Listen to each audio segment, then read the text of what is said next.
Bonsoir, je suis Madame Seguini Najat, l'enseignante de la matière microéconomie approfondie. Nous allons aborder aujourd'hui l'analyse des marchés concurrentiels.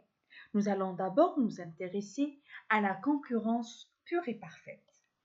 Concurrence pure et parfaite, concurrence pure, ces différentes appellations couvrent un phénomène unique, celui de la concurrence.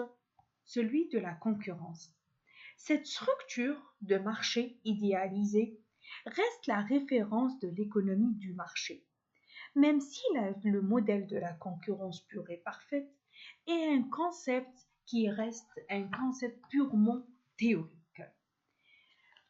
La concurrence pure et parfaite, pour qu'elle soit atteinte, doit remplir certaines conditions.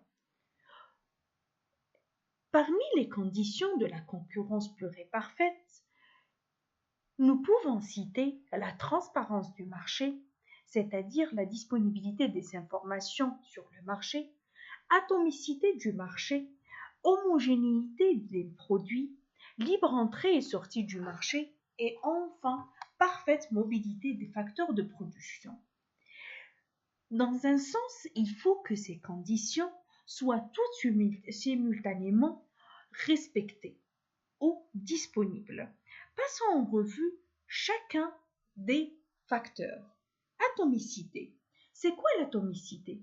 L'atomicité, c'est la disponibilité d'un grand nombre de producteurs et de consommateurs et que les produits échangés et que la quantité et les produits sont suffisamment larges pour ne pas influencer le prix d'équilibre.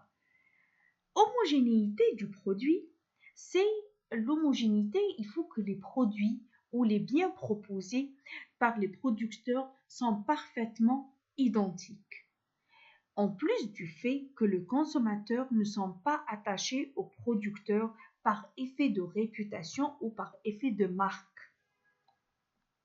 Passons maintenant à un troisième critère qui est libre entrée et sortie du marché. C'est-à-dire qu'on peut sortir comme on peut intégrer un marché et cela n'engendrera pas de coût et qu'il y a une absence des barrières à l'entrée et à la sortie. La transparence du marché désigne l'information, la disponibilité de l'information complète et accessible sans coût sur le marché qu'on veut, par exemple un marché X, et que l'information est parfaite sur la qualité du bien. Enfin, la mobilité des facteurs de production, que les facteurs de production sont homogènes, ils peuvent changer d'un marché à un autre sans coût. Maintenant, passons aux hypothèses de la concurrence pure et parfaite.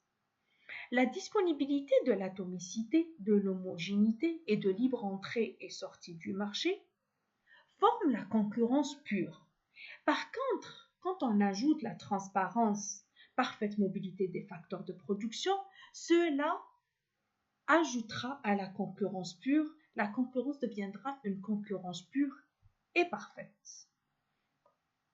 Le lever de l'une de ces hypothèses va impliquer nécessairement un marché non concurrentiel, c'est-à-dire il faut la disponibilité de ces 5 critères pour parler d'un marché de concurrence pure et parfaite. La non-disponibilité d'un critère signifie que le marché, c'est un marché non concurrentiel. Comme vous le savez, qu'en réalité, ces 5 critères ne sont jamais remplis simultanément et que le marché de concurrence pure et parfaite, comme on vient de le citer auparavant dans le début, dans l'introduction, est donc qu'une référence théorique. Merci.